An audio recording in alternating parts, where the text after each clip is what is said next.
das galáxias, o missionário, o seu pastor. Vamos receber ele com alegria. Aleluia. Pô, me chamou de lindo, vai ter que dar um beijinho até, né? Glória a Deus, irmãos. Mais uma vez é uma alegria estar aqui. Hoje é o nosso segundo culto neste lugar aqui, não é? E o primeiro culto do ano, não é? Estamos muito alegres, não é? É um novo tempo para a gente. E esse é o tema desse ano, né? É um tempo de mudança, amém? Não é só mudança física, não é só mudança do contexto da congregação, né? Quem veio do Pinheirinho mudou fisicamente, quem já estava aqui vai mudar o contexto, não é verdade? Né? Então, para todos nós, independente daqueles que já estavam aqui com o pastor Dejani, com a Nancy, e aqueles que vieram comigo, com a missionária lá do Pinheirinho, é um tempo de mudança para todos nós. Mas não é só uma mudança de endereço, não é só uma mudança de ambiente, de contexto, mas acima de tudo eu creio que é um tempo onde o Senhor quer fazer outras mudanças espirituais na nossa vida. Amém? Mais uma vez quero agradecer a pastora Dejani por nos oferecer o prédio aqui para que possamos fazer daqui a sede. Não é? Muito obrigado, pastora, a Nancy também. Estão aí já há algum tempo trabalhando aqui na sede, com alguns irmãos, algumas irmãs também, muitos queridos, que têm ajudado a pastora aqui. O prédio aqui estava não funcional, não é? E graças a Deus elas têm trabalhado, não é?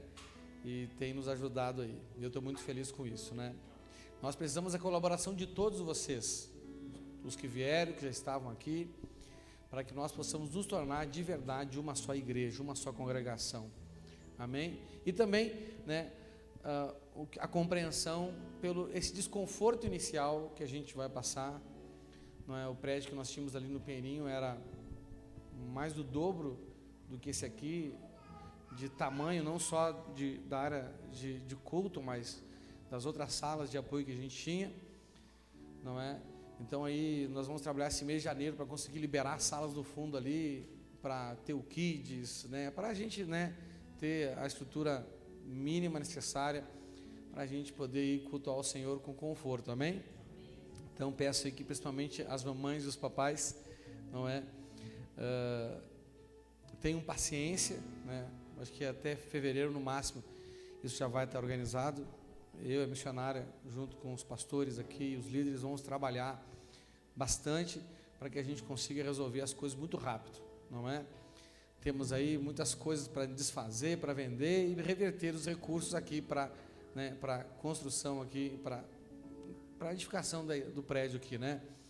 Amanhã já começamos a mexer na parte elétrica, aqui para o altar, vamos instalar o bebedouro ali amanhã também, né? E aos poucos, dia a dia, né, conforme os recursos nos forem disponíveis, a gente vai fazendo. Mas eu peço paciência de todos. É desconfortável para os pequenos ficar aqui, não é? Nos colos do papai e da mamãe, e é desconfortável para o papai e para a mamãe também ficar segurando a criança que quer correr para um lado para o outro, não é? Graças a Deus que a Lara já não dormiu à tarde, para ela estar dormindo agora ali, aleluia, a Isa também, a Lulô também. Então nós pedimos essa compreensão de vocês para conosco, mas logo, né, nós esse mês vamos trabalhar aí bastante, para que tudo entre no eixo, e a gente possa aí ter uma estrutura que nos comporte com conforto. Amém, gente? Vamos orar então. Hoje o nosso objetivo de estarmos aqui, além de cultuar a Deus, que é um mandamento sagrado para todos nós, não é? Eu quero trazer uma mensagem para você sobre como você ter uma vida consagrada a Deus, não é? O tema desse culto é o culto da consagração para o ano de 2023. Mas a verdade é que nós não nos consagramos em um culto, não é? Nós, principalmente nós pentecostais, nós muitas vezes achamos que é num culto que as coisas vão se resolver. Não, num culto nós recebemos a direção de Deus, num culto nós recebemos uma revelação, muitas vezes até uma visitação do próprio Deus, não é verdade? Não é? Em nossas vidas, mas nós não consagramos a nossa vida aqui neste lugar, né? Nós consagramos a nossa vida no nosso dia a dia, não é verdade? Não é? Só que muitas vezes nós valorizamos muito mais algo que aconteceu pontualmente do que o processo que antecedeu para que aquela situação acontecesse, não é verdade? Sim ou não? Nós valorizamos muito, por exemplo, o dia que Davi, ele foi ungido por Samuel na casa do pai dele, no meio de seus irmãos, não é verdade? É uma história bonita, é um momento bonito, só que muitas vezes nós esquecemos que aquele momento foi fruto de uma história de vida, sim ou não?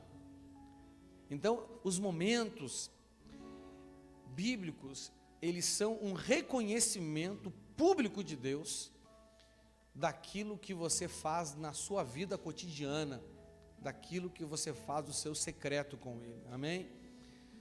Davi, ele decidiu ser um homem consagrado a Deus, e quando ele recebeu aquela unção, aquele dia, na casa do pai dele, no meio dos irmãos dele, nem o pai dele, nem os irmãos dele imaginavam que ele tinha tamanha consagração da sua vida para Deus, não é verdade? Porque ele fazia isso, não aos olhos dos homens, mas aos olhos de Deus. Outro momento importante da vida de Davi, foi quando ele enfrentou Golias, não é verdade? Davi não era considerado um soldado, porque nunca ninguém viu ele treinando. Acho que o pai dele nunca viu ele com uma espada, nem a mãe, nem os irmãos, muito menos o rei. Não é verdade? Não é? E por isso, ele não era reconhecido como soldado, não é? Então existe um período de consagração e existe um momento de reconhecimento. Existe outro período de consagração e existe um momento de reconhecimento. Não é verdade? Davi, ele disse para Saul, quando Saul falou, mas você é um rapaz novo e ele é um soldado treinado, não é? E ele disse assim, rapaz, esse cara treina todo dia, tu não treina, como tu vai, né? Tu não é habilidoso na batalha. Aí eu falei assim, eu treino sim, né? Ele não disse isso, mas eu vou parafrasear, amém? Eu treino sim, eu treino com os leões, eu treino com os ursos, e como a gente conhece a região, eu também treino, ele não falou isso, mas ele também deve ter treinado com os lobos, não é verdade? Quando vem, que lobo é café pequeno, mas quando vem um leão, cara, vencer um leão é muito mais difícil que vencer um bom lutador, não é verdade? Vencer um urso é muito mais difícil do que vencer um soldado experiente, não é? Então ele treinava com inimigos que homens comuns não estavam dispostos a treinar. E quando ele venceu Golias, ele foi reconhecido. Então, eu não vou fazer uma oração hoje aqui para consagrar a sua vida a Deus, porque essa oração é fruto de uma conquista que você faz na sua vida diária com Deus, amém? Não é? Então eu quero te ensinar a este ano você aumentar o seu nível de consagração a Deus. Ontem eu te ensinei a aumentar o teu nível de gratidão a Deus, amém? Sim ou não? A gente não pode viver o ano de 2023 no mesmo nível que 2022, sim ou não? A recompensa dessa gratidão vai vir ao longo dos meses, não é? E nós não podemos viver o ano de 2023 no mesmo nível de consagração que vivemos em 2022. Nós precisamos aumentar o nível da nossa consagração ao Senhor. Aleluia?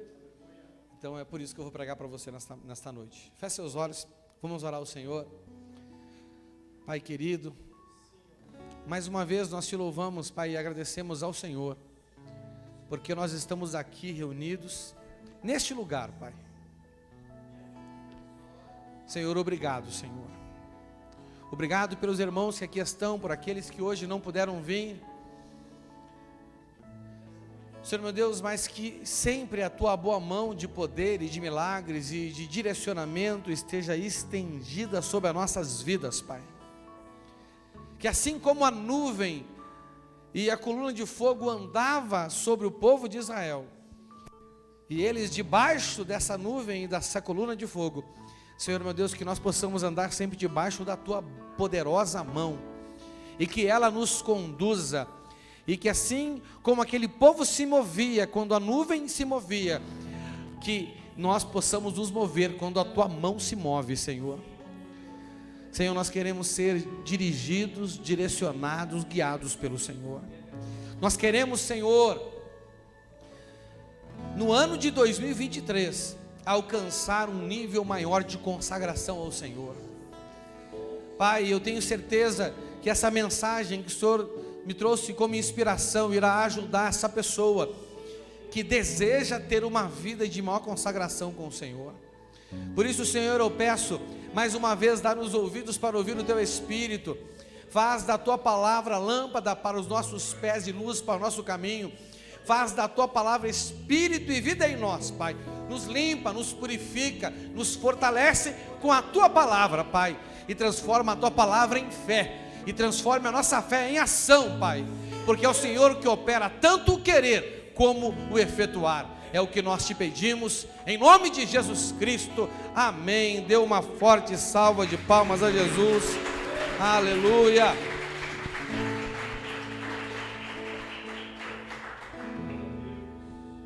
Graças a Deus. Pode sentar no seu lugar, aleluia. Então, o tema dessa mensagem de hoje é vida consagrada, amém? Vamos lá.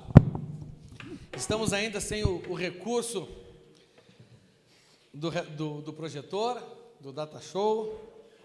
A gente se acostuma mal, né? Então, eu quero aproveitar para dar um aviso para vocês, irmãos. Olha só, a tecnologia ela é boa, tecnologia não é mal, amém? Tecnologia é de Deus, mas o diabo ele gosta de usar tudo que é de Deus. Você está entendendo? E uma das coisas que o diabo usa com a tecnologia é a comodidade. Fala assim, comodidade. E tem muitos crentes que, por causa da tecnologia, não leem mais a Bíblia, não acompanham a pregação com a Escritura Sagrada na mão, né? A projeção que a gente faz, né, ela é para ajudar, mas não para que você não leia a Bíblia, amém? E hoje é muito fácil você trazer a Bíblia para a igreja, não é? Você pode trazer a Bíblia física, ou você pode trazer a Bíblia eletrônica, né? A Bíblia que hoje, né, tem muitos programas de Bíblia que você pode baixar no seu celular.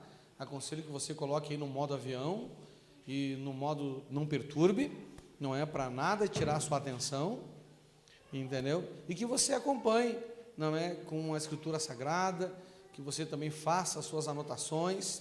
É muito importante, né, que você se dedique à palavra de Deus, amém? Então vamos à leitura bíblica. Eu vou ler inicialmente o texto de Mateus, capítulo 8, do versículo 14 ao 20. Eu vou ler na NTLH, nova tradução da linguagem de hoje. Então Mateus 8, 14 ao 20 diz assim: Jesus foi à casa de Pedro e viu a sogra dele na cama com febre. Jesus tocou na mão dela e a febre saiu dela. Então ela se levantou e começou a cuidar dele. Depois do pôr do sol, o povo levou até Jesus muitas pessoas que estavam dominadas por demônios, e ele, apenas com uma palavra, expulsava os espíritos maus e curava todas as pessoas que estavam doentes.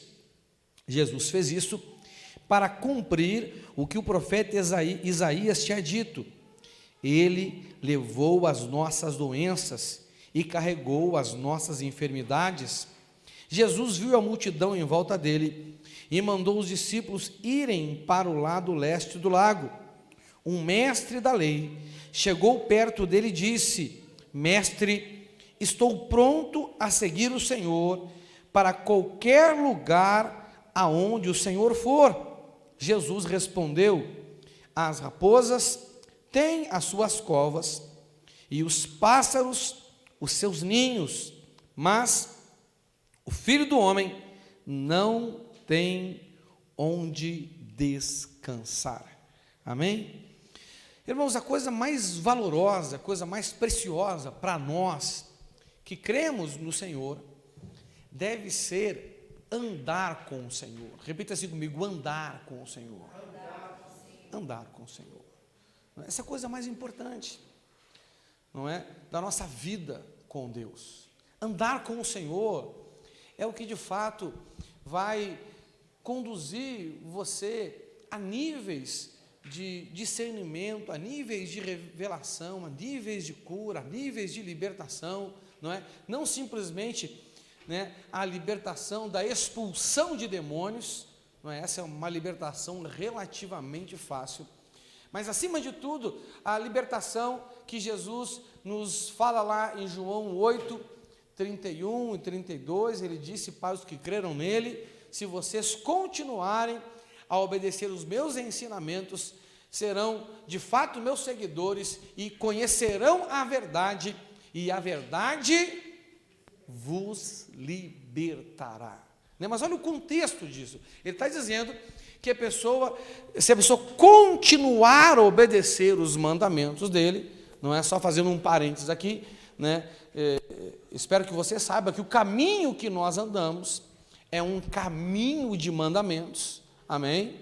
Não é? Quando a gente estuda ali o livro de Malaquias, nós vemos ali que a principal mensagem daquele livro, ou o foco daquela mensagem, é ensinar o povo a voltar para Deus, não é? Ele começa falando que os sacerdotes fracassaram, porque os sacerdotes fracassaram, os pais começaram a fracassar na família, né? Começou a haver, né, um crescente número de divórcios, os pais não educavam mais os filhos para serem dedicados ao Senhor, os pais se afastaram do Senhor, e por causa dos pais, os filhos se afastaram do Senhor, e o Senhor então fala com aquela geração de filhos, que eles eram como os pais deles, que eles pararam de obedecer os mandamentos, se afastaram de Deus, e Deus fala para eles assim: voltem para mim, e eu voltarei para vocês. Não é verdade?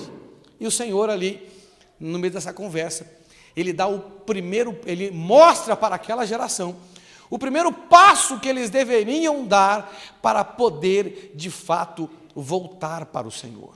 Amém? Entenda uma coisa, a salvação é de graça, nós até falamos sobre isso ontem, não é? Deus vir até nós é uma coisa, e nós irmos até Ele é outra coisa, sim ou não? Deus está em nós é uma coisa, nós estarmos nele é outra coisa, sim ou não? Não é? O Espírito Santo em nós, ele é o selo que garante a promessa que nós seremos salvos, sim ou não? Mas a Bíblia diz que nós permanecemos nele, e a palavra dele em nós, nós pediremos tudo no nome dele, e ele dará para a gente, não é verdade? Todo mundo que tem o Espírito Santo, tem todas as orações respondidas? Não, existe uma grande diferença em ele estar em nós, e você está nele, amém? Ele está em nós para quê? Para nos guiar em um caminho de volta para o Pai. E esse caminho é um caminho de mandamentos. Você está me entendendo? Não é? Como que eu trilho esse caminho? Não é? Eu trilho esse caminho cumprindo mandamentos e também cumprindo a missão que Ele me deu. Os mandamentos são os mesmos para todos. A missão nem sempre é a mesma, quer dizer, a missão é a mesma, mas a forma de cumprir a missão é diferente, não é verdade? Não é? O objetivo da igreja é ir a todos os povos do mundo e fazer deles seguidores de Jesus, batizando eles em nome do Pai, do Filho e do Espírito Santo, e ensinando-os a obedecer a tudo que Ele tem ordenado a cada um de nós, não é verdade? Sim ou não? Cada um faz isso de um jeito, assim como um corpo, não é?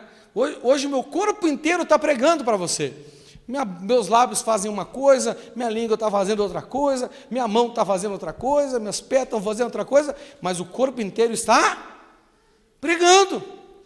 Até porque quando eu termino uma pregação, não é só a boca que está cansada, as pernas também, os pés também, as costas às vezes também, você está entendendo? Não é? Então o corpo inteiro está fazendo a mesma coisa, mas cada parte faz uma função diferente, não é verdade? Né? Mas Malaquias fala então do mandamento. Você sabe, né, que você pode dizer, rapaz, eu já cheguei lá no meu mais alto nível de comunhão com Deus, eu já voltei para Deus completamente, quando você consegue cumprir o maior de todos os mandamentos, que é amar a Deus acima de todas as coisas, com toda a sua força, com todo o seu entendimento, não é verdade? Né? Com todo o seu empenho. Mas qual é o primeiro? O primeiro é, Malaquias diz que para voltar, para dar o primeiro passo, qual é o primeiro mandamento que vocês têm que obedecer? Dízimo e oferta, obedece primeiro, segundo, terceiro, quarto, quinto, até chegar no maior de todos os mandamentos. Você está me entendendo? Não é? A Bíblia, ela dá grandezas para mandamento. Se existe o maior, existe o segundo maior, existe também o menor. É lógico, não é verdade? Se existe o maior, existe o menor. Não é? A gente pode aqui, né, entre os adultos, dizer quem é o maior e quem é o menor aqui, não é verdade? Quem é o maior aqui dos adultos? O Brian, eu acho, o Andrew, não é? Eles são os maiores. E quem é o menor entre os adultos? Eu acho que a briga entre o Marquinhos e o Dieguinho é feia. Não é, pastor Marquinhos? Quem ganha ali, pastor Marquinhos? Ah, é? Aí, ó. Pastor Marquinhos não é o menor da nossa igreja.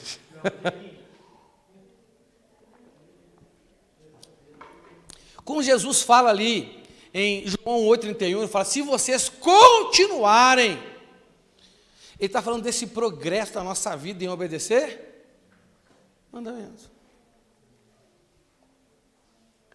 Não é parar no primeiro e mal conseguir obedecer ele. É obedecer o primeiro, não desistir, vai para o próximo, não desiste, vai para o próximo, não desiste, vai para o próximo, não desiste, e isso marca a nossa evolução no caminho. Nós não obedecemos o mandamento para ser salvo, mas em gratidão, porque somos salvos, nós obedecemos para cada vez mais nos aproximar dele, estar nele. Ele já está na gente, mas agora a gente também tem que estar nele, não é verdade? Você já teve um relacionamento com uma pessoa, seja de amizade, seja afetivo, não é? Que você percebeu que você estava naquela pessoa, mas aquela pessoa não estava em você? Você já percebeu isso? E como é que você percebeu isso? Porque você fazia coisas para ela e ela não fazia coisas para você. Você se importava com ela, mas ela não se importava com você. Não é verdade? Não é? Deus faz coisas para a gente, sim ou não? Sim. Você faz para Ele? Deus se importa com você, sim ou não? Sim. Você se importa com Ele? Né? São perguntas que a gente tem que avaliar. Aí ele disse, então, se a gente continuar, chegará um ponto da nossa caminhada que nós seremos de fato, fala assim, de fato. Não é de nome, não é de posição, é de fato. Você está me entendendo? Serão de fato meus discípulos. E aí sim, não é? Discípulo é aquele que anda com o Senhor. Sim ou não? Discípulo é aquele que onde o Senhor vai, ele vai. Isso é andar com Deus. Isso é andar com o Senhor. Eu me lembro quando eu me converti, tinha uma música que eu escutava muito, da saudosa pastora Ludmila Ferber, que cantava assim, ó, quero andar com Deus, santo e separado. Então não basta, para que ser santo e separado se não é para andar com Deus? Né? Tem que andar com Deus, não é verdade? Né? Como é que é o nome do cabra lá que andou com Deus? Que andou com o Senhor, até que Ele o tomou para si, não é verdade? Quem quer ser tomado, quem quer que o Senhor o tome para si, não no nível de arrebatamento, mas no nível de uma comunhão poderosa com Ele, todos nós, não é verdade? Amém? Então, aí, quando nós andamos com o Senhor, nós conhecemos a verdade, e aí nós recebemos uma libertação, a maior libertação de todas. A libertação que vem pelo conhecimento prático e vivido das verdades sagradas do Senhor, amém? Então, andar com Deus é algo maravilhoso, andar com Deus é algo glorioso, andar com Deus é algo que vai mudar a sua vida, vai mudar a sua história, vai mudar a sua sorte. Mas nós como igreja, não estou dizendo nós aqui, a Casa da Bênção, mas nós como corpo de Cristo no mundo, nós temos um problema. Na verdade, são dois. Há pessoas que não querem andar com Deus. E há pessoas que querem andar com Deus, mas acham que pode andar de qualquer jeito. Você está me entendendo? Não é? Tem pessoas que não querem andar com o Senhor. E tem pessoas que elas acham que o Senhor é tão carente, mas tão carente, que Ele aceita para andar com Ele qualquer pessoa e de qualquer jeito. Não é? Andar com Ele é estar nele, amém? Porque Ele te ama. Ele te ama, Ele está contigo. Mas para você estar com Ele, Ele exige uma exigência maior, não é? Nós vemos, por exemplo, a caminhada de Jesus com os discípulos, né? Jesus caminhou com eles um tempo, um ano, 2 anos, já no final do segundo ano, onde estava para completar o 3º ano, um pouco antes do momento do sacrifício dele, ele fala algo para os discípulos. Ele fala assim: ei, eu já não chamo mais vocês de servos. Um servo não sabe tudo que seu Senhor faz. E eu tenho compartilhado com vocês tudo que eu faço. Eu os chamo de amigos. Você entende? Olha só, olha o contexto. Você entende que Jesus sempre se considerou amigo deles, mas nem sempre considerou eles amigo dele? Desde o início, eu acho que eles podiam dizer assim, ó, Jesus é meu amigo, eu posso contar com ele, olha o que ele fez na minha vida, olha quem ele é para mim, olha a fidelidade dele comigo. Mas Jesus não podia dizer que eles eram amigos dele. Você entende que existe uma diferença? O Senhor é teu amigo. Claro que Ele é. Você pode contar com Ele sempre. A Bíblia diz que Ele é fiel com você, mesmo quando você, e não é só você, eu também, não é? Porque eu sou comedor de feijão que nem você, mesmo quando nós não somos fiéis a Ele. Não é verdade? Eu vejo pessoas se iludir, que elas percebem algo, que Deus está sendo fiel com elas, e eles recebem isso como uma ação de aprovação de Deus. Não, quando Deus é fiel com você, não é porque Ele te aprova. Quando Ele é fiel com você, é porque Ele é o que Ele é, e Ele não muda quem Ele é. A Bíblia diz que Ele não muda, nele não há sombra de variação. Ele é fiel, e acabou. Independente do que você faça, Ele vai continuar sendo fiel. E quando você percebe a fidelidade dEle, não se iluda. Você está entendendo? Não é? Agora Ele também quer perceber a tua fidelidade para com Ele. Então, andar com o Senhor é algo maravilhoso, andar com o Senhor é algo poderoso, andar com o Senhor é algo extraordinário, que vai mudar a sua história, vai mudar a sua história da água para o vinho, vai mudar a sua sorte. Mas a verdade é que uns não querem e outros, mesmo querendo, não buscam o nível de consagração suficiente para andar com Ele. E esse texto que lemos aqui no início, né, que conta a história daquele mestre que, vendo as maravilhas que Jesus fazia, vendo as maravilhas que Jesus fazia, ele está observando Jesus, assim como muito crente vem para a igreja e fica observando Jesus. Eu fui um desses, não é? Eu, quando fui para a igreja, eu fiquei observando o que Deus fazia na vida das pessoas. Eu comecei a ler a Bíblia para avaliar se o que estava escrito realmente acontecia. Eu estudava Química na Federal do Rio Grande do Sul, então estava acostumado a avaliar as coisas e ver se aquilo acontecia na prática, são as experiências, os métodos analíticos, a gente analisar uma coisa, tu faz experimentos, tu conhece os princípios, faz experimentos e vê se aquilo de fato acontece.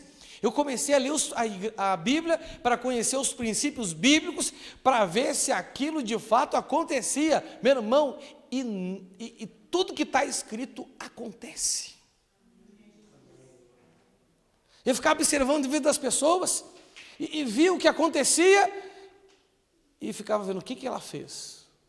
Às vezes chamava Abraão, principalmente quando as coisas davam errado, às vezes chamava Abraão, falava assim: Abraão, eu estou vendo aquela pessoa que está na igreja, não é? A vida dela está assim, assim, assim, eu vejo que está acontecendo isso, eu perguntava assim, por quê?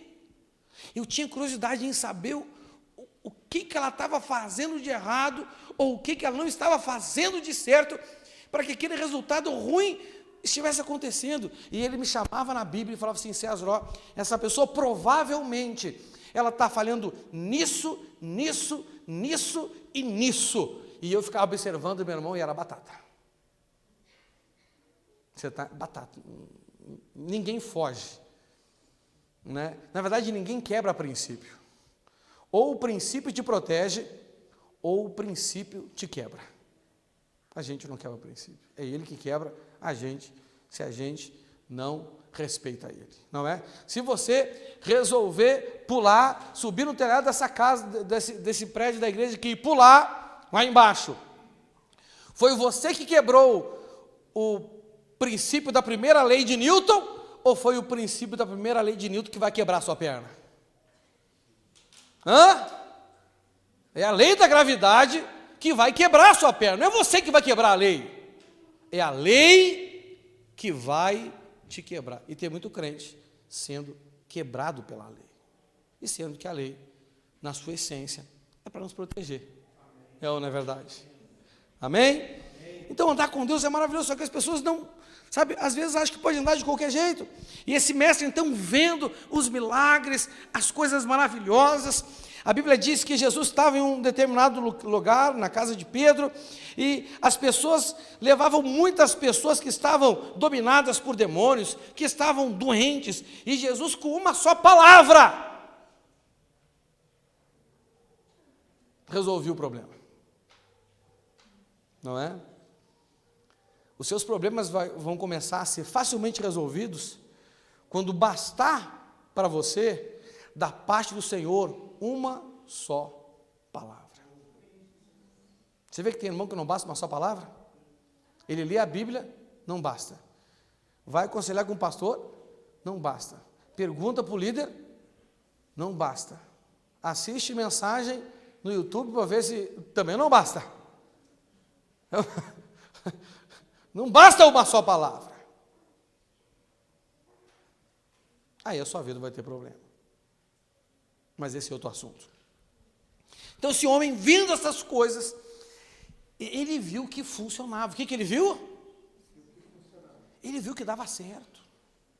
Muitos de nós somos crentes porque nós temos prova de que funciona. Sim ou não? Nós temos prova de que funciona.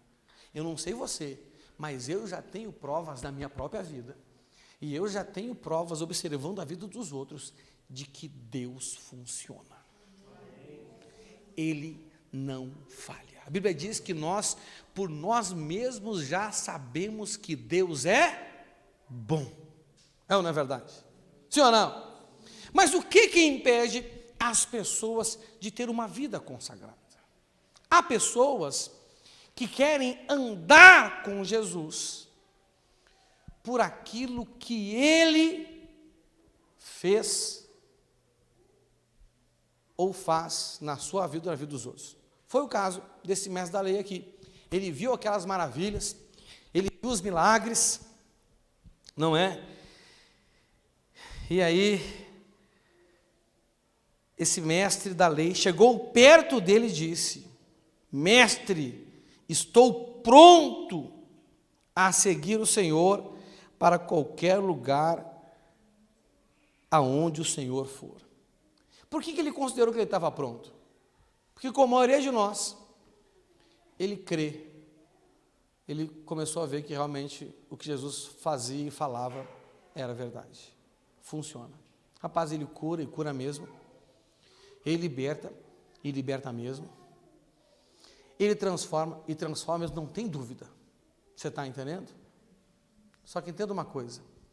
Isso aqui não basta para você andar com o Senhor. Não consegue andar com o Senhor quem simplesmente se apega ao que Ele faz. A pessoa, para andar com o Senhor, ela tem que ter um discernimento um pouco maior, um pouco mais além. O que o Senhor quer que você faça? Porque para andar com o Senhor, você vai andar para cumprir a missão dele, não é verdade? Sim ou não? Para ajudá-lo. Tem gente que queria andar com o Senhor para ver as maravilhas. Ver as maravilhas. A Bíblia diz que tinha um povo uma multidão que seguia Jesus por causa da multiplicação dos pães, não é verdade? Eles nunca tinham visto aquilo, no máximo ouvido falar, pela tradição verbal das histórias de pai para filho, do maná no deserto. Mas daqui a pouco, eles veem pão surgindo assim do nada. Rapaz, aquilo impressionou eles. Rapaz, esse cara deve ser tipo Moisés, que o último que fez algo semelhante, que deu pão para todo mundo, do nada, foi Moisés. Agora esse cara aparece, dando pão, milagrosamente, para os outros. Não é verdade? Rapaz, é de impressionar, não é? Vamos lá ver. Não é? Hoje são as campanhas nas igrejas, tem um homem lá que faz isso, vamos lá ver. Tem um fulano lá que faz isso, vamos lá ver. Não é verdade? Sim ou não? Não é? É o mistério do vamos lá. Não do siga-me. Você quer viver o ministério do vamos lá ver? Ou você quer viver o ministério do siga-me? Né? Porque entenda uma coisa, os princípios da consagração não se encaixam numa vida que é simplesmente experimentar o que Deus faz. Uma vida de consagração está ligada a uma vida que quer fazer o que o Senhor faz. Aquele que crê em mim farão as mesmas obras que eu faço e farão obras maiores ainda. Esse é o propósito da consagração. E entender que nós vamos entrar em aliança com o Senhor, porque existe uma obra a ser feita. A consagração gera um nível de fidelidade poderoso. Vamos dar um exemplo, olha só. Por que hoje muitos casais têm dificuldade em ser fiéis uns aos outros? E quando eu falo de fidelidade, eu não estou falando simplesmente de fidelidade da intimidade sexual. Não é? O adultério, que é infidelidade na intimidade sexual, é o pior e mais alto nível de infidelidade que um cônjuge pode ter para com o outro, não é verdade? Tanto, é um nível tão alto, e o Senhor sabe que chega a ser, muitas vezes, insuportável, que o Senhor, nesse caso, Ele até autoriza o divórcio, não é verdade? Não é? Mas existem outros níveis de fidelidade. Sim ou não? Sim. Uma esposa que não cumpre o propósito de esposa, está sendo infiel. Um marido que não cumpre o propósito de esposo, está sendo infiel. Uma esposa que não cumpre o propósito de mãe, está sendo infiel. Um marido que não cumpre o propósito de pai, está sendo infiel, não é verdade? É um nível de infidelidade, não é? Mas por que as pessoas não cumprem não conseguem ter esse nível de fidelidade? Porque não conseguem ter um nível de consagração. E por que não conseguem ter um nível de consagração? Porque eles casaram pensando no que o casamento ia fazer na vida deles. assim como a gente vai até Jesus, pensando no que Ele vai fazer na nossa vida, e Ele faz. Não é verdade? Faz ou não faz? Claro que Ele faz. Né? E aí, né, as pessoas casam sem entender o propósito do casamento.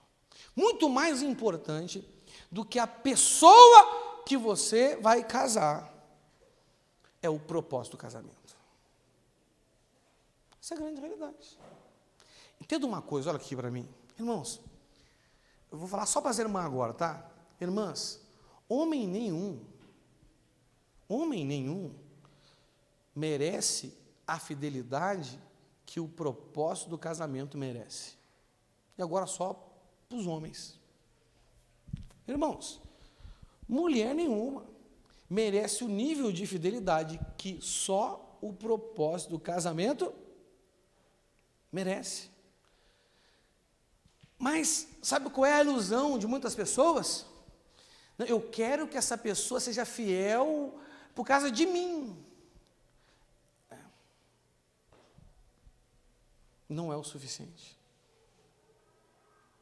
Quem inventou o casamento? Foi Deus ou foi o ser humano? Foi Deus. E Ele inventou para quê esse negócio? Porque existe um propósito que é maior do que cada indivíduo que o compõe. Você está entendendo? Né? Um deles, não é? É criar filhos dedicados a Deus. Não é verdade? Um deles, tem muitos, um deles. Outro que eu acho que é o principal, é revelar a natureza gloriosa de Deus. Deus não fez um para revelar a sua natureza gloriosa? Sim ou não? Não pegou esse um e separou em dois? Para quê? Para que juntos agora eles pudessem estar completos no Senhor e os dois, a sua vida matrimonial, expressar a glória do Senhor. Não é? Quando o apóstolo Paulo, lá em Efésios 5, está falando sobre o casamento, ele termina dizendo assim, olha, isso aqui tem um mistério muito grande que fala, não só de vocês, mas fala também a respeito de Cristo e da igreja. É ou não é verdade? Sim ou não? Né? Toda a aliança do casamento, como aliança com Cristo, tem um propósito de expressar a glória do Senhor. Então, é muito importante nós discernirmos essas coisas, não é? Você só vai conseguir ter uma vida de consagração ao Senhor quando você não quiser estar com Ele pelo que Ele faz, mas quando você quiser estar com Ele em gratidão pelo que Ele fez, você resolver fazer o que Ele te chamou para que você fizesse. Existe um propósito, existe uma razão muito mais importante que cura e libertação e de que bênçãos. Irmãos, eu vou dizer uma coisa para você, não fique chateado comigo, mas se você ficar, com todo respeito, o problema é seu. Irmãos, se na sua vida não existe nada mais significante com Deus do que a libertação que Ele te deu, do que a cura que Ele te deu, do que as bênçãos que Ele te deu, a sua vida espiritual não tem um verdadeiro significado. Ele morreu para te libertar, para te curar,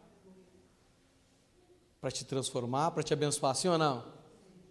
Mas em Cristo você tem que encontrar agora um sentido para que você também possa morrer. Ele morreu para determinadas coisas. E você está disposto a morrer para quê?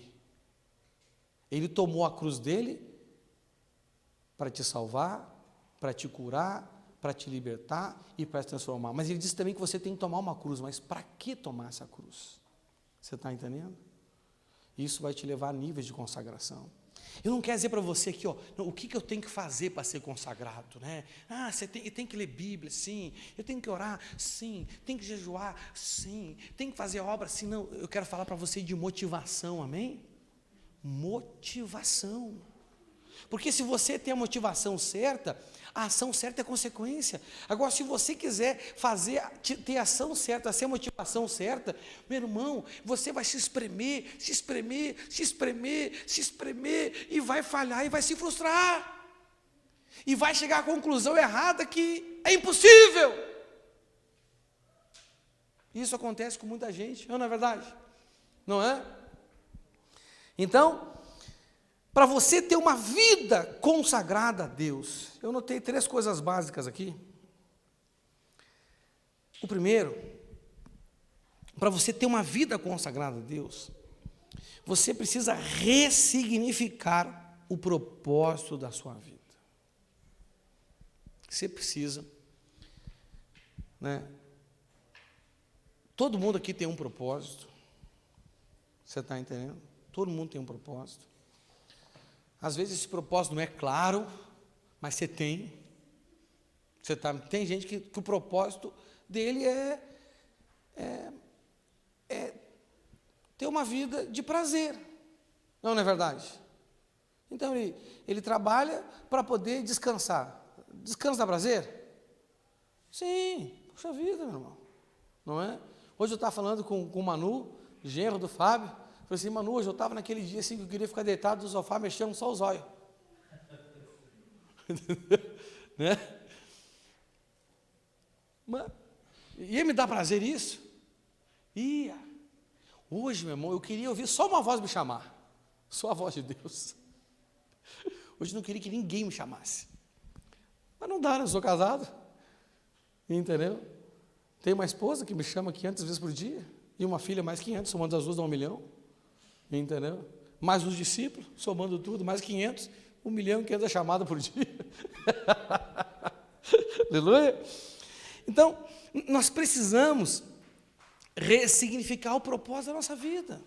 A questão não é, nem muitas vezes, mudar o que a gente faz, mas agora o porquê que eu faço.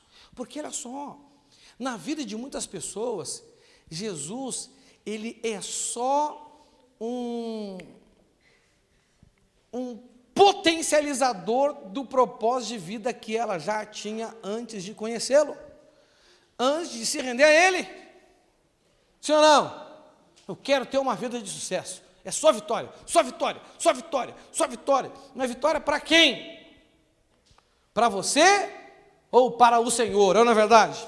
Vamos ler lá então, 2 Coríntios, capítulo 5, do 15 ao 21, diz assim: Ele morreu por todos, para que os que vivem não vivam mais para si mesmos, mas vivam para aquele que morreu e foi ressuscitado para a salvação. Olha, esse é o primeiro versículo que eu leio com você agora.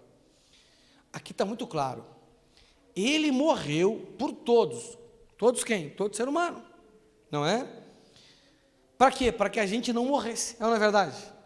Né? Então ele morreu por todos.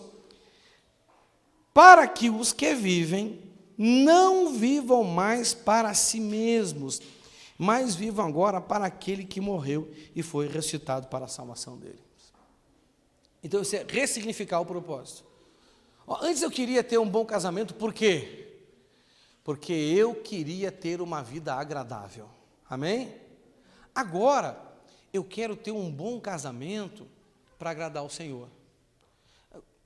Na essência, o que vai mudar? Bom, na essência, é que como eu queria ter um casamento para me agradar, eu não faria nada que me desagrada no meu casamento. Sim ou não? Agora, como o meu casamento é para agradar o Senhor, eu estou disposto no meu casamento a desagradar a mim, a desagradar a minha esposa, se for preciso, a desagradar a minha filha, se for preciso, a fim de agradar o Senhor. Ele disse, não pode ser meu seguidor aquele que por causa de mim não tiver disposto a aborrecer ele da lista, sim ou não? E ele fala dos principais relacionamentos do ser humano. Eu não quero nunca aborrecer a minha esposa, porque todo marido sabe que uma esposa aborrecida não é bom negócio, não é verdade? Não é? Meu, mulher aborrecida não é um bom negócio. Se você é kamikaze, converta. Porque tem cara que aborrece por bobeira, não é verdade? Sim ou não? Não é? Hoje eu estava em casa, né? O Fábio e a Vanessa convidaram a gente para mostrar na casa deles, e eu falei assim, não, rapaz, eu não fiquei em casa nem um dia, desde que eu mudei para lá, eu quero sentar nesse sofá, jogar os pés para cima. Você está me entendendo? Eu quero olhar para esse teto, meu irmão, sem fazer nada, tomar uma água, entendeu? Ver uma televisão, queria, né? E a gente combinou que não ia. Aí de manhã eu comecei a ajeitar as coisas ali, né? Ia estrear a churrasqueira, ia fazer um churrasco para mim, para ela, para a Lara. Eu fui na sala, ela estava assim, ó. O que foi, meu amor? Eu queria ir na casa da Vanessa. Falei, meu Deus do céu. Rapaz, se eu não ver se a mulher vai ficar me aborrecendo, não, é melhor eu ir. Eu saí no lucro indo. Não é verdade? Ela ficou feliz. Agora, entenda uma coisa. Então eu quero agradar ela, mas tem horas que para mim ter o casamento no padrão de Deus, eu tenho que desagradar a mim sempre e tenho que desagradar ela de vez em quando. Não é verdade? Sim ou não? Né? Às vezes ela me pede água de noite, no inverno. Pega uma água para mim. Né? Jesus, água. Não é? Aí a Bíblia, aí vem os 4 versículos bíblicos na minha mente, já eu tenho que aborrecer a mim mesmo, para agradar ele. Então, olha só, quando você muda de propósito na sua profissão, por que você escolheu uma profissão? Por quê? Porque você quer ter sustento, sim ou não? Porque você quer ter reconhecimento, sim ou não? Sim, as pessoas buscam profissão para isso, não é? Agora você tem que ressignificar o propósito disso. O propósito principal tem que ser o Senhor, o resto é consequência. Não é verdade? Não é? Pedro era pescador, mas teve uma hora que Jesus mandou ele pescar. Antes Pedro pescava para ter o dinheiro para si. Agora Jesus fala, pesca. Vai ter uma moeda na boca do peixe? Paga o meu imposto o seu, e o peixe você vende e fica para você. Ou seja, através do seu trabalho agora, o principal objetivo é o recurso para o que Jesus deixou para a gente fazer. Você está entendendo? E ele vai te deixar faltar alguma coisa? Claro que não, você tem que ressignificar a sua vida. Você está entendendo? E ele continua aqui no versículo 16. Por isso, daqui em diante, não vamos mais usar regras humanas quando julgamos alguém. Aqui ele está falando especificamente do julgamento que um fazia para o outro, não é? Mas eu quero trazer isso para a nossa vida. Ei, olha aqui, você não pode usar regras humanas para julgar a sua vida, meu filho. E sinceramente, a maioria dos crentes, quando faz um planejamento da sua vida, eles usam regras humanas ou regras espirituais. Se agora não vai ver mais para você mesmo, amém? Sim ou não? Ele morreu por você, para você não ver mais para você, ver para ele. Sim ou não? Quando você agora vai aceitar uma proposta de emprego, qual regra você vai usar? Você tem que ver para ele, lembra disso.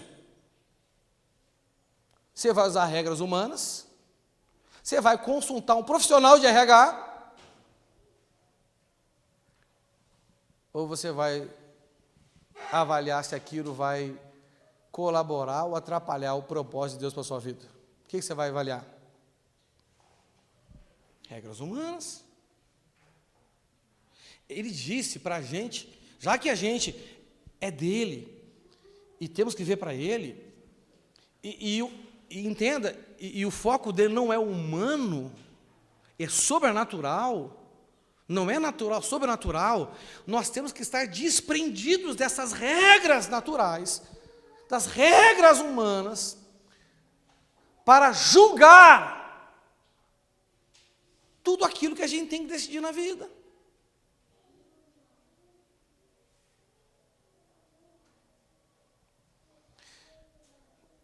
aonde que há a incompatibilidade, muitas vezes, da nossa vida com o propósito, Senhor? Nós temos um coração sincero, nós temos um desejo sincero em servir o Senhor, mas fazemos escolhas com regras humanas e nos colocamos em situações onde ou a gente vai ter que escolher um ou outro. Mas não é que Jesus está exigindo de você, é que você não usou as regras certas para planejar a sua decisão e projetar o seu futuro. E aí lá adiante, você toma uma decisão agora com regras humanas que vai gerar um conflito entre a sua escolha e o propósito de Deus para a sua vida. E aí você vai ter que perder um ou outro. E aí? Você está entendendo? Você está no prejuízo. Porque alguma coisa você vai perder, meu irmão. Ou você vai perder aquilo que você planejou, ou você vai abrir a mão daquilo que você planejou, ou você vai abrir mão do propósito de Deus para a sua vida. Não tem como ser diferente, porque você está usando regras humanas. Não é? 17. Quem está unido com Cristo é uma nova pessoa, acabou-se o que era velho e já chegou o que é novo. Olha só, tem pessoas que pegam esse texto aqui e tiram de contexto. Elas falam isso com relação à maldição, elas falam isso com relação a um monte de coisa. Só que esse texto está falando de propósito, está falando de quê? De propósito. Ele está dizendo assim, olha, quem está em Cristo é uma nova criatura, aquilo que era velho, não é? O apóstolo Paulo faz isso de outra forma. Antes, todas essas coisas eram muito importantes para mim, mas por causa de Cristo, eu as considerei lixo, refúgio. Quem de fato é uma nova criatura?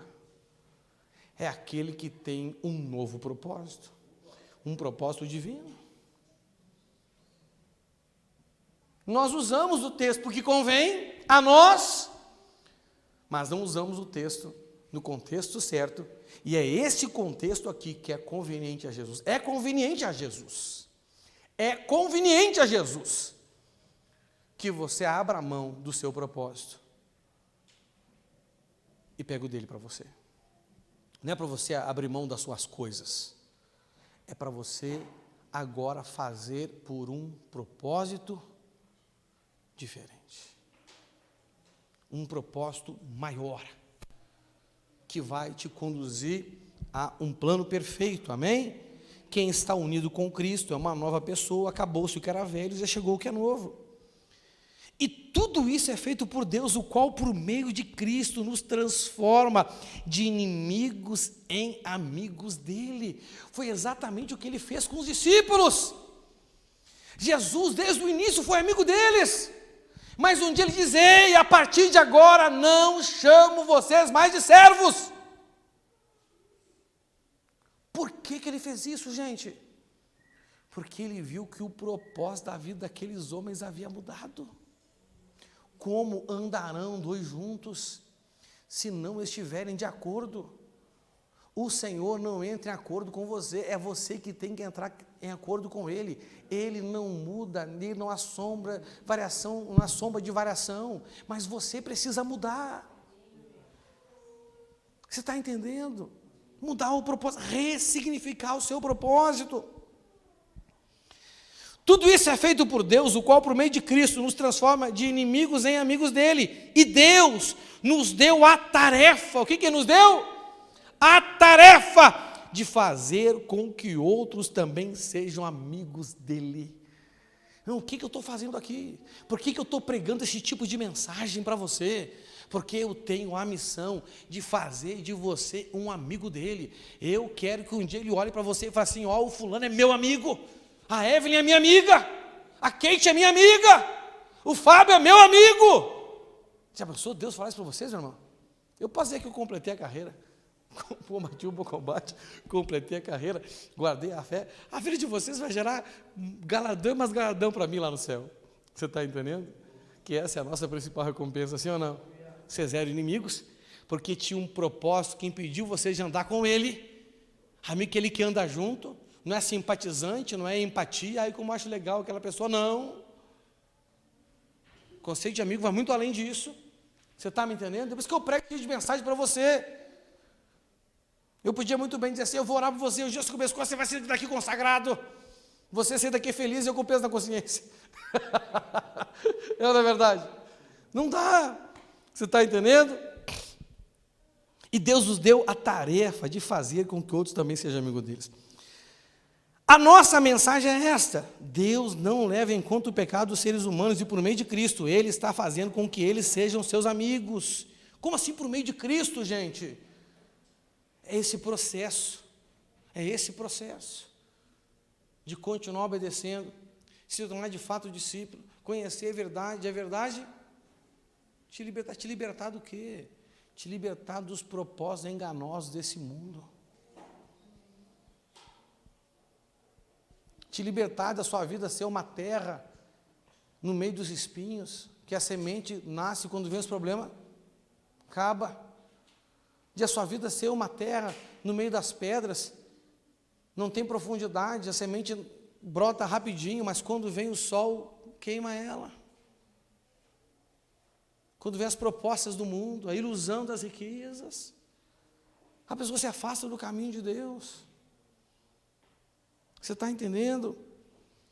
É por meio de Cristo. E Deus nos mandou entregar a mensagem que fala da maneira como Ele faz com que eles se tornem seus amigos. Existe uma maneira.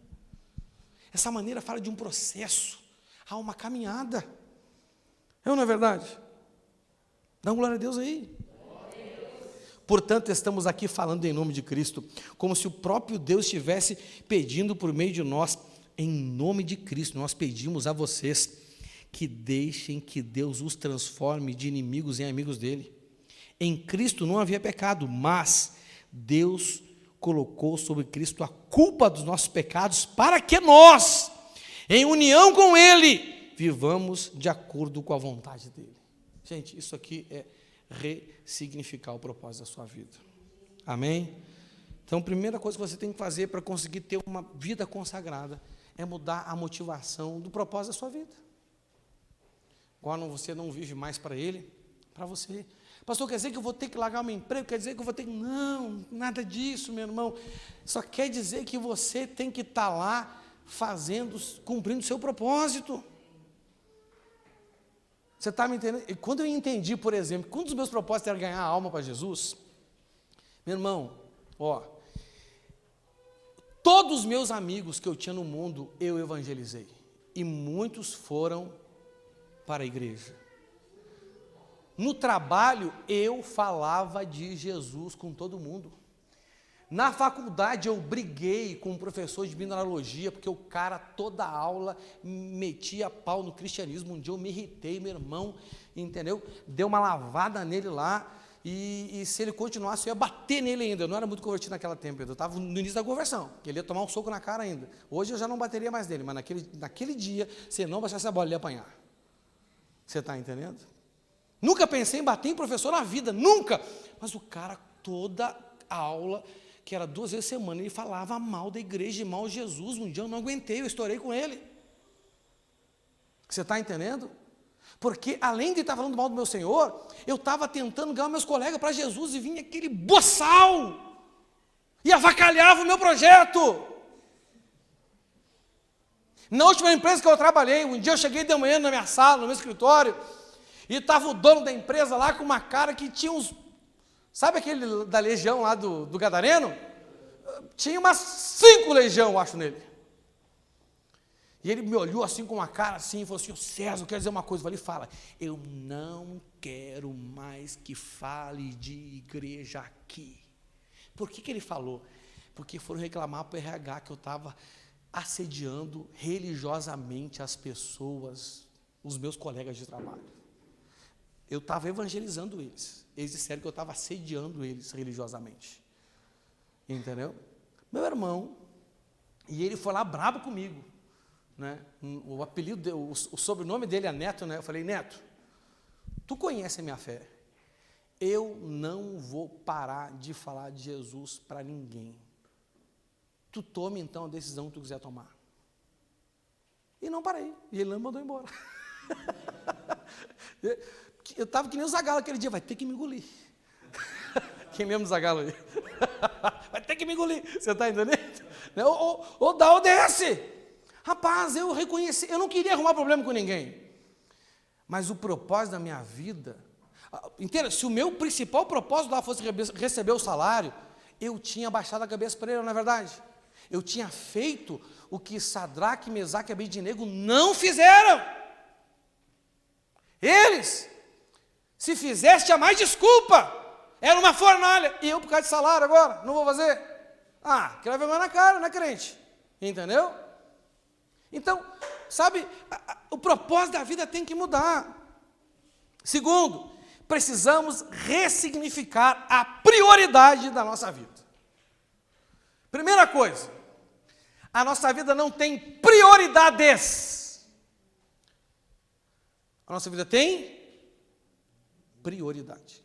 Quantos primeiro lugar a sua vida tem? Só um. Então, se na sua vida tem só um primeiro lugar, a sua vida não pode ter prioridades. Ela tem que ter prioridade. Qual é a sua prioridade? É aquilo que está em primeiro lugar na sua vida. Quem é a sua prioridade? Não, pastor, minha prioridade é minha esposa. Minha esposa, eu amo ela, acho ela muito bonita, mas eu amo ela, não é prioridade da minha vida. Amo minhas filhas, estou disposto a dar minha vida por elas, mas também não é prioridade da minha vida. Amo o meu ministério, amo vocês, mas servir a Deus é a prioridade, servir a Deus é a minha prioridade, o reino dele é a minha prioridade. Você está entendendo? Mateus 6,33 diz, portanto, ponham em primeiro lugar na sua vida o reino de Deus e aquilo que Deus quer, e ele lhes acrescentará todas as coisas. Irmãos, a igreja é precursora do reino de Deus. Fala assim, precursora. O que é precursora? É a partir dali que o reino de Deus é estabelecido. Você está me entendendo? A igreja, ela é uma embaixada, fala assim, embaixada.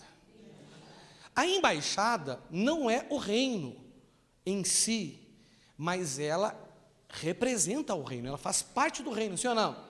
Se você for na embaixada do Brasil, lá nos Estados Unidos, quando você está dentro da embaixada, aquilo é território brasileiro ou território americano? Território brasileiro. A igreja é o lugar dos embaixadores de Cristo. Então, a igreja é a embaixada do reino de Deus. O reino de Deus, ele é muito maior, muito mais complexo do que a igreja. O reino sempre existiu. A igreja nem sempre existiu. O reino sempre vai existir. A igreja um dia vai deixar de existir. Vai ou não vai? Sim ou não? O que a igreja é? A igreja é a noiva.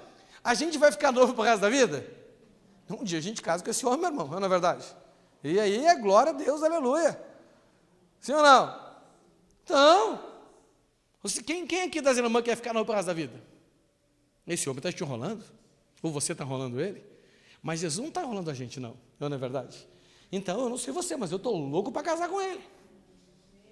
Eu estou louco para chegar o dia das bodas do Cordeiro lá, meu irmão. É para isso que eu estou nesse processo de beleza. Eu estou no dia da noiva espiritual, estou me preparando para ele. Espero que você também assim esteja. Não é? Então, ele é a coisa mais importante. Nós precisamos entender o reino de Deus para colocar ele em primeiro lugar na nossa vida. Então, agora, independente da sua vocação, você é embaixador de Cristo, amém? Independente da sua vocação. Independente da sua vocação. E todos nós aqui E nós aqui temos vocações distintas, uns parecidas, outros nem tanto. Não é verdade? Não é? Mas todos nós somos vocacionados. Todos nós fomos chamados.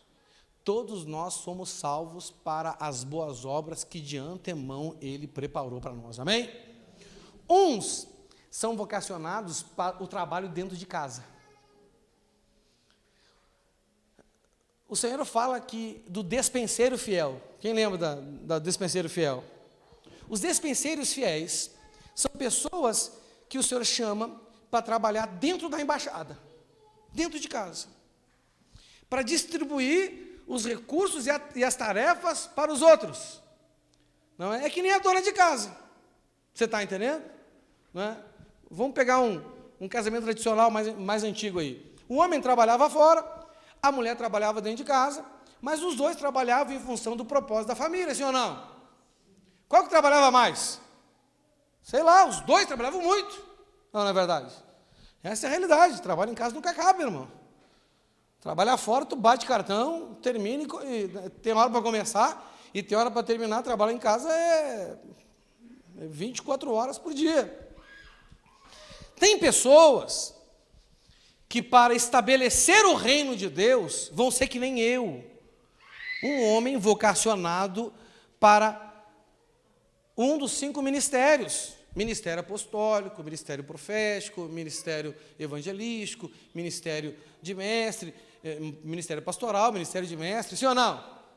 Mas tem outras pessoas que serão vocacionadas para representar, para implantar o reino de Deus, não dentro da embaixada, não dentro da igreja. Eles vão estar aqui, sendo o corpo de Cristo, sendo treinados, sendo dirigidos, enviados, para fazer o quê? Para representar o reino em outras áreas da sociedade. Quando a gente faz um estudo bíblico mais detalhado do Primeiro Testamento, do Antigo Testamento, o que você tem que entender? O Primeiro Testamento nos revela a essência de um modelo de nação que é abençoada. Feliz a nação cujo Deus é o Senhor. O Novo Testamento nos mostra um modelo de igreja para ser abençoada. Nem toda igreja é abençoada, porque nem toda igreja segue o modelo bíblico. Como também nem toda nação é abençoada, porque nem toda nação segue os princípios bíblicos. Não é? Faça um estudo, elenque aí as 10 nações mais prósperas da terra e as 10 mais miseráveis da terra e comparem os valores constitucionais dela com a Bíblia. Você vai ver que as mais prósperas, elas concordam mais com a Bíblia e que as menos prósperas concordam menos com a Bíblia. Isso é fato, gente, só você fazer um estudo aí, entendeu? Comparando Bíblia. Até tem um livro para indicar para vocês, da Lana Cope, Deus e a Justiça Política. Excelente, vai abrir a sua mente com relação a princípios do reino de Deus. Amém? Quando a gente estuda isso, você vai ver que o Senhor, Ele sempre quis atingir, através de Israel e agora através da igreja, 7 áreas da sociedade. Fala assim, 7 áreas da sociedade. 7 áreas da sociedade. Vamos dar um exemplo. Quem que fazia as leis no Antigo Testamento? Quem que fazia as leis? Os sacerdotes, não é verdade? Não é? Começou com Moisés, mas eles continuavam fazendo leis ao longo do tempo. Sim ou não? Não é? Todas essas leis tinham como base o decálogo, os 10 mandamentos. Então o profeta, o sacerdote daquele tempo, ele observando as coisas que aconteciam na sociedade, você sabe que a sociedade vai mudando ao longo do tempo, sim ou não? Ele observava a sociedade e ele pensava assim, gente, olha só, para esse povo continuar cumprindo os 10 mandamentos, eu tenho que estabelecer essa lei normativa, essa lei legal, e eles iam estabelecendo isso. Quem é que faz leis no Brasil hoje? São os sacerdotes? Não, é por isso que está a bagunça que está. Então, olha só, digamos aqui que o Fabinho, ele descubra que ele tem uma vocação legislativa. E ele começa a estudar, se preparar nas Escrituras Sagradas, para ser um embaixador de Cristo no governo, seja ele, né, nas 3 esferas, municipal, estadual, federal, para influenciar as leis. Muita gente quer ser político para ganhar dinheiro, não é verdade? Ele vai estar lá para fazer as leis. Isso é bênção ou não é bênção? É bênção. Então, o reino de Deus está muito além da igreja, mas a igreja é que dá suporte, a igreja é que prepara, e a igreja é que envia os embaixadores para cada área da sociedade, para que a nação seja uma nação abençoada, porque feliz é a nação cujo Deus é o Senhor, amém? Então, você tem que descobrir o seu propósito, e aí você coloca isso na sua vida como primeiro lugar. Por quê? Por que eu estar aqui pregando para você, eu aqui estar cuidando, aconselhando, direcionando você, é a coisa mais importante da minha vida, porque eu descobri que é isso que Ele quer que eu faça no reino. Se você não descobrir o que Deus quer que você faça no reino, meu filho, você não vai conseguir ter uma vida consagrada, você não vai conseguir colocar o reino de Deus em primeiro lugar na sua vida. E pode ser que você seja vocacionado para o ministério eclesiástico como eu, pode ser que você seja vocacionado para as artes. Cara, olha as músicas que tocam no mundo hoje, meu irmão. Não precisa de alguém vocacionado por Deus, meu artístico, para influenciar essas músicas do Satanás. Hoje a gente separa em música gospel e música mundana, mas Deus não pensou nisso. A música, ela tem um propósito, que é adorar o Senhor, sim ou não? Foi Deus que inventou esse negócio. Porque falta gente representando a vontade de Deus nas artes. Aí lá está cheio de umbandista, lá está cheio de satanista, lá está cheio de maçom, lá está cheio de homossexual, mas está faltando crente. Tem que ter influência, não é verdade? Não é? Rapaz, Deus me chamou para ser embaixador no meio das artes musicais, eu vou montar uma produtora. E eu vou promover só aquilo que está diante, né? Deus vai me dar o dom de composição, eu vou sair espalhando música boa para esse mundo aí, meu irmão. Você está me entendendo? Tem que ser embaixador de Cristo. Não é? Pensa, irmão, nas artes cênicas, não é verdade? Essas novelas do Satanás que vocês ficam olhando aí.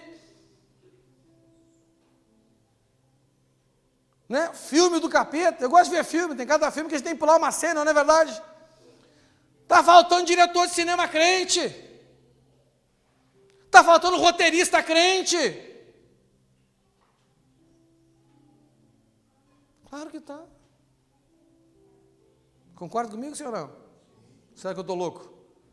E aí por diante. Não é verdade? Terceira coisa, para você poder ter uma vida consagrada. Primeiro é ressignificar a sua vida. Segunda é ressignificar a prioridade da sua vida, é reino de Deus. Você tem que descobrir o que Deus quer que você faça, qual é a sua vocação nele. Amém? Terceiro, precisamos ressignificar o motivo pelo qual estamos dispostos a sacrificar. Nós precisamos ressignificar os motivos pelos quais estamos dispostos a sacrificar. Porque o que eu vejo hoje, olha aqui, as pessoas têm disponibilidade e disposição em sacrificar para as coisas que não envolvem o reino de Deus. Vamos dar um exemplo? Esse exemplo é para te constranger, amém? Quem quer ser constrangido agora? Eu quero te constranger. Se você vai para a faculdade estudar, vamos lá, Ju, tu vai para a faculdade estudar, né? Hoje não mais, mas quando ia, tu levava caderno? E por que não traz caderno para o culto? Está anotando? Desculpa então. E quem está anotando aí? Ó, se você vai estudar, você leva um caderno, você anota, não é verdade? Você não faz assim, professor, ai professor, é que eu não consigo prestar atenção na aula e anotar ao mesmo tempo. Aí vem para a igreja e vem com essa história para cima de mim. Entendeu? ou você é muito burro, ou você acha que eu sou muito burro. Eu espero que seja o primeiro. Porque se for o segundo, é pessoal comigo. Você está entendendo? Então, gente, a pessoa, às vezes, cara, sabe, sacrifica no trabalho, trabalha 8, 9, 10 horas por dia, se tem que atravessar a cidade para ir arrumar um emprego, vai, para a igreja não. Vai trabalhar cansado, chateado, aborrecido, não é verdade? A mulher briga, o cara vai trabalhar, o marido briga, ela vai trabalhar, o marido briga, ela não vem na igreja. Está cansado, vai trabalhar. Está cansado, não honra o seu compromisso com o Senhor. Entenda uma coisa assim, ó. Se você é uma pessoa que não está disposta a sacrificar para nada, você quer tudo fácil, você vai ser um fracassado em tudo nessa vida.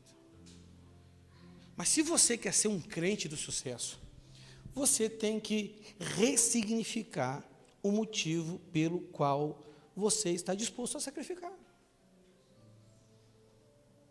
Não é? Atos 20, 24. Porém, em nada considero a vida preciosa para mim mesmo, contudo, que complete a minha carreira, o ministério que recebi do Senhor Jesus para testemunhar o evangelho da graça de Deus. O meu ministério é testemunhar o evangelho da graça de Deus, te ensinando a fazer o mesmo na área da sua vocação. Na faculdade, eu estava lá, eu entrei na faculdade para ser químico, mas eu descobri que no tempo que eu estava lá, a minha missão mais importante era falar de Jesus. E tinha um professor endemoniado que virou uma pedra no meu sapato, eu briguei com ele. No meu trabalho, eu estava lá para ganhar dinheiro inicialmente, mas um dia eu descobri que o meu principal motivo lá era anunciar esse evangelho. Eu comecei a anunciar, fui acusado de assédio religioso. Meu chefe me ordenou parar, o dono da empresa, eu não parei. Você está entendendo? Eu vim para a igreja porque eu era viciado em droga. Eu precisava ser curado, precisava ser liberto. Eu via demônio desde muito cedo. Eu tinha paralisia do sono. Eu tinha insônia, eu tinha estresse. Com 25 anos, eu tinha cara de mais de 30. Por isso que eu tenho essa cara judiada, assim, o diabo me judiou pra caramba. Mas agora eu que judio dele. Não por vingança, mas por amor ao Senhor, amém? Mas depois que ele mudou a minha vida, eu descobri um propósito. Você está me entendendo? Eu não fiquei passeando dentro da igreja, não, gente. Eu comecei a cumprir meu propósito. Com 4 meses de crente, eu estava servindo já. 4 anos de crente, fui consagrado a pastor. 5 anos de crente, me tornei pastor da igreja onde eu fui ganho para Jesus. 21 anos de crente, estou aqui. Amém? Propósito. Gente, o que vale a pena o seu sacrifício? O apóstolo Paulo aqui, em um momento onde estão dizendo para ele, você não vai para Jerusalém, porque você vai morrer lá. Ele fala, porém, nada considero a vida preciosa para mim mesmo, contudo que complete a minha carreira e o ministério que recebi do Senhor Jesus para testemunhar o evangelho da graça de Deus. Apocalipse 10, 12, do 10 ao 11, fala assim, então ouvi a grande voz do céu, proclamando, agora veio a salvação, o poder e o reino do nosso Deus e a autoridade do seu Cristo, pois foi expulso o acusador dos nossos irmãos, o mesmo que os acusava de dia e de noite diante do nosso Deus.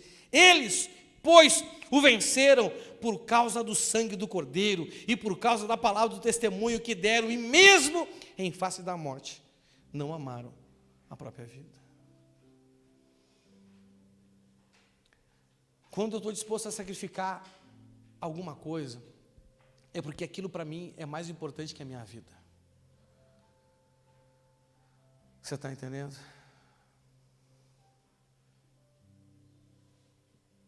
O que é mais importante para você na igreja?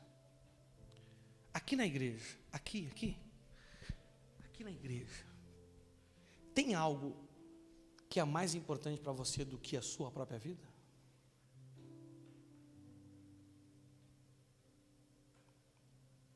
Eu acho interessante quando os crentes reclamam de culto. E sempre tem crente que reclama de culto. Porque o culto não agradou ele. E a gente está aqui para cultuar você? Ou para cultuar a Deus? Às vezes a pessoa fala para mim assim, pastor Geni, pastor, eu não gostei dessa música. Pessoal, eu não gostei dessa música, você não pode fazer nada. Eu falo assim, filho, mas sabe que eu também nem gostei da música mesmo? E tem música que eu não gosto, meu irmão. Você sabia? Pergunta para os meninos se eu fico interferindo. Eu interfiro muito no ministério de louvor? Às vezes eu peço uma música, dá para contar nos dedos, uma música que eu disse, não, essa não, que eu achei muito desviada. Não porque eu não gosto da música, é porque está muito desviada. Você está entendendo? Mas aí às vezes eu estou aqui, isso já aconteceu comigo. Sabe, já aconteceu várias vezes, eu estou aqui adorando e daqui a pouco começa uma música que eu não gosto. Aí dentro de mim o César fala comigo. Eu vou pedir para você tocar mais essa música, vou proibir tocar essa música na igreja, vou proibir. Aí a expressão fala comigo, mas essa música é para mim ou para ti? Jesus. Aí o Senhor me pegou, né? E agora, o que eu faço?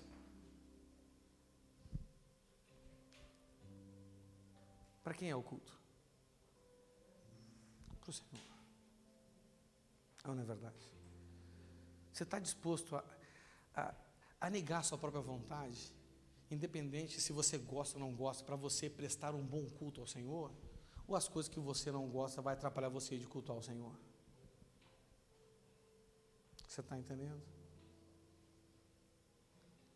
Quem você ama mais aqui? Você mesmo ou o Senhor? Irmãos, isso é uma coisa que todos nós, eu não estou melhor do que isso aqui. Eu tenho uma luta diária com essas coisas, como você tem. Quer dizer, tem gente que nem tem porque já se rendeu. Mas quem não se rende, não é porque já venceu, é porque continuou lutando.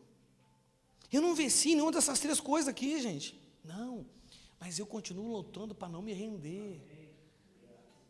Sabe, eu continuo lutando para que eu sempre tenha na minha vida o propósito de Deus e não o meu, para que eu sempre possa dar prioridade para o reino e não para mim, e para que eu sempre reavalie os motivos pelos quais eu estou disposto a fazer sacrifício. Você tem que ressignificar isso na sua vida. Se você mudar essas três coisas na sua vida, você já vai ter uma condição, uma predisposição mental e sentimental para deixar o Espírito Santo te conduzir a uma vida consagrada a Ele. Pegue isso, anote essas coisas. Essa mensagem vai estar disponível no canal da SB Curitiba. Você pode assistir de novo essa mensagem, fazer as suas anotações. Se tiver dúvida, me procure. Eu posso te aconselhar, eu posso te ajudar nessas coisas. Não porque eu já venci 100%, mas porque eu estou lutando. Então, eu posso te contar as minhas experiências. E aí você vai conseguir, de fato, ter uma vida consagrada ao Senhor. E um dia, eu não sei quando, eu não sei como, você vai receber um reconhecimento público de uma vida consagrada ao Senhor. Ele vai fazer algo para mostrar para os outros que você tem uma vida consagrada. Porque a Bíblia diz que Deus nos recompensa por aquilo que nós fazemos em segredo. Amém? Fique de pé no seu lugar. Vamos orar ao Senhor e adorar Ele com essa canção. Senhor meu Deus, Pai querido, Pai amado, obrigado, Senhor. Senhor, esse é o nosso primeiro culto deste ano. E o primeiro culto deste ano nesse lugar que é novo para a maioria de nós aqui, Senhor. Pai, e como este ano é um ano de mudança, eu creio que algo que necessita ser mudado para melhor é o nível da nossa consagração ao Senhor. E para isso, Senhor, eu creio, segundo a revelação do Teu Espírito, que pelo menos, Senhor, essas três coisas que falamos aqui, com base na Tua Palavra, precisam ser ressignificadas da nossa vida, Senhor. Ó Espírito de Deus, é o Senhor que opera em nós o querer e o efetuar. Senhor meu Deus, ajuda-nos, ajuda-nos, ajuda-nos, Senhor, a tomar uma decisão, de começar um processo, uma caminhada, de um outro nível de consagração. Mas essa deve ser a motivação, porque aí faremos a oração certa, faremos os propósitos certos, faremos jejuns pelos motivos certos, negaremos a nós mesmos, aborreceremos a nós e também aos outros por razões certas, que são agradar ao Senhor e fazer a tua vontade, porque somente a tua vontade é boa, é perfeita e é agradável. Todas as outras são más, todas as outras nem se aproximam da perfeição, e todas as outras não são agradáveis ao Senhor, e nós queremos te agradar, Senhor. Oh, aleluia. Vamos adorar o Senhor. Enquanto toca essa canção, faça uma oração a Ele, diga a Ele se você quer ter uma vida em um nível de consagração maior este ano, e peça para o Espírito Santo te ajudar. Oh, aleluia. Te adorarei, te adorarei. Ribacou, quereba. Estás aqui, oh, aleluia. Mudando o destino. Ribas nébias com Te meneba. adorarei, Oh, Espírito de Deus. te adorarei. Aleluia. Estás aqui, operando milagres. Te adorarei, te adorarei. Estás aqui, transformando nossas vidas. Jesus. Te adorarei, te adorarei. Meu Deus é Deus de milagres, Deus de promessas, caminho no deserto, luz na escuridão. Meu Deus, este é quem tu és. Se renda ao seu Deus, se renda a Ele. Meu Deus é Deus de milagres, Deus de promessas, caminho no deserto, luz na escuridão. Meu Deus, este é quem tu és. Estás aqui, tocando os corações. Te adorarei, te adorarei. Estás aqui, curando multidões. Te adorarei, te adorarei. Estás aqui, restaurando os corações. Te adorarei, te adorarei.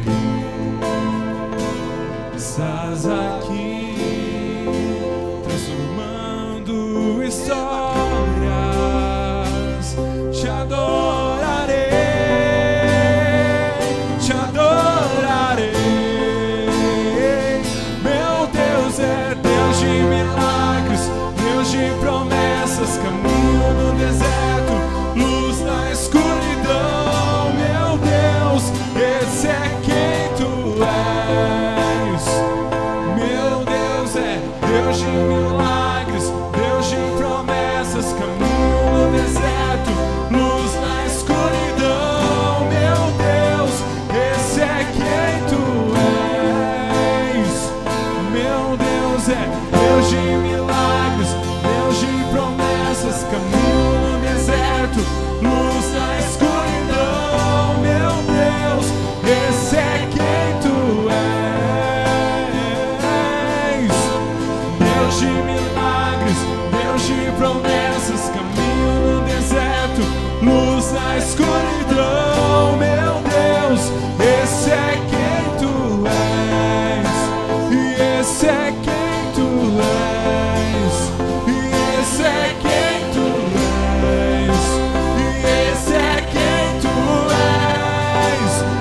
esse é quem tu és, e esse é quem tu és, e esse é quem tu és, esse é quem tu és, esse é quem tu és.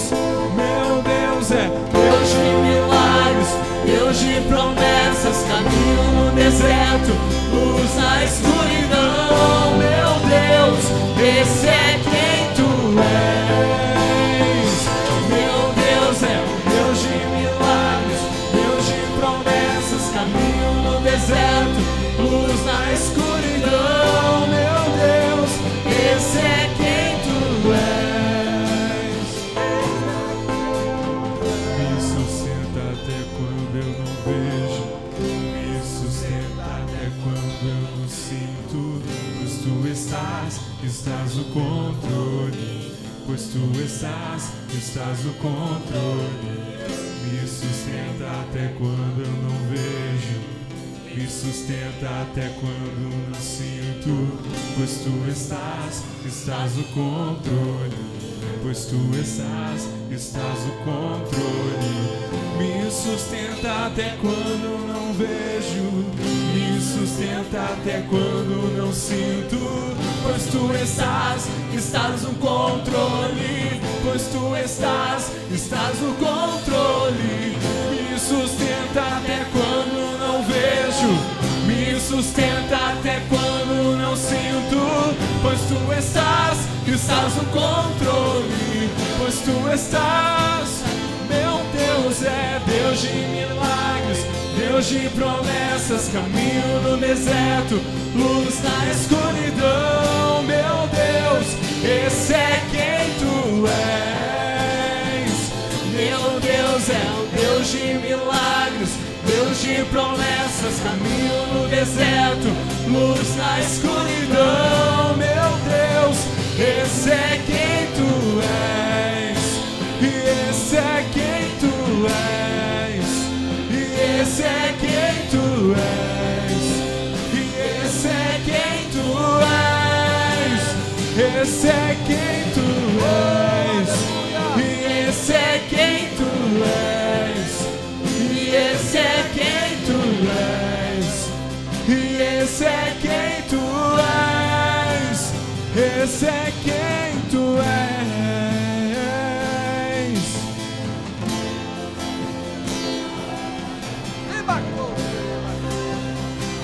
Aleluia, aleluia, aleluia.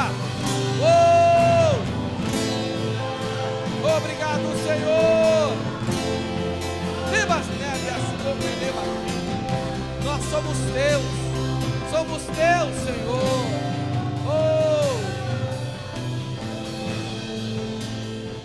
Aleluia, dê uma forte salva de palmas ao Senhor. Aleluia.